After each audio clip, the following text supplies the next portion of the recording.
Past indefinite tense के विषय में ना। तो हम लोग जानते हैं कि अफर्मेटिव सेंटेंसेस का क्या होता है, subject plus V2 plus object plus rest. Ram went to Patna. और जैसे ही निगेटिव में जाएंगे तो क्या हो जाएगा, subject plus did plus not plus verb one plus object plus rest. Ram Patna नहीं गया। Ram did not go to Patna. जैसे ही डिड लगता है, जैसे प्रेजेंट इंडेफिनिट टेंस में डज हटता था तो वर्ब वन हो जाता था, या डू भी हटता था तो वैसे ही जैसे ही डिड लगेगा तो इसमें क्या हो जाएगा, वर्ब वन शुरू हो जाएगा। नहीं, क्या राम पटना नहीं गया, did Ram not go to Patna. Ram Patna क्यों गया, why did Ram go to Patna. Ram Patna क्यों नहीं गया, why did Ram not go to Patna. Rule तो लिखा हुआ ही है।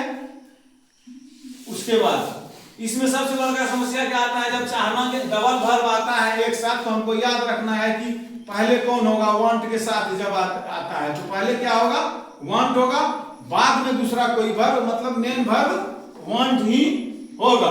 और उसमें भी इसी के तरह पहला सेंटेंस में क्या होगा, वांटेड ने वर्ब टू लगेगा। पहला क्या होगा, यहाँ लिखिए दिए हैं, वर्ब टू के बजाय लिख दिए हैं, वांट का वांटेड होता है ना, तो वांटेड। तो राम पटना जाना चाहता था, Ram wanted to go to Patna. फिर जैसे ही इसमें डिड लगेगा, जैसे राम पटना नहीं जाना चाहता था, Ram did not go to Patna. Ram did not want to go to Patna. Want का क्या हो गया, वांटेड का वांट हो गया नहीं।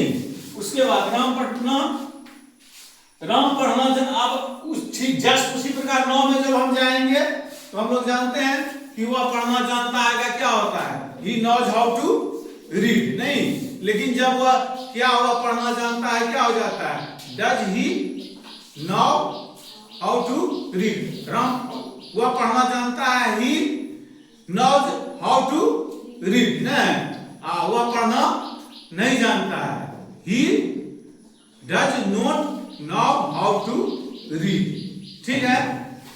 उसके बाद ठीक उसी प्रकार इसमें भी होगा, पास्ट टेंस में भी क्या होगा, पहला न्यू होगा, पहला क्या होगा, न्यू। पहला क्या होगा, वर्ब टू होगा, और जैसे डिड शुरू होगा तो क्या होगा, वर्ब वन शुरू हो जाएगा। यही इसका मूल मतलब, इस पर ध्यान देना जरूरी है। अब तुमको WS फैमिली भी लिख दिए हैं, ये भी लिख दिए हैं, मतलब ये दो ऐसा टेंस है, प्रेजेंट इंडेफिनिट टेंस और past indefinite tense. Present indefinite tense में डू या डज लगने के बाद वर्ब वन हो जाता है, और पास्ट टेंस में भी क्या होता है, डिड लगने के बाद वर्ब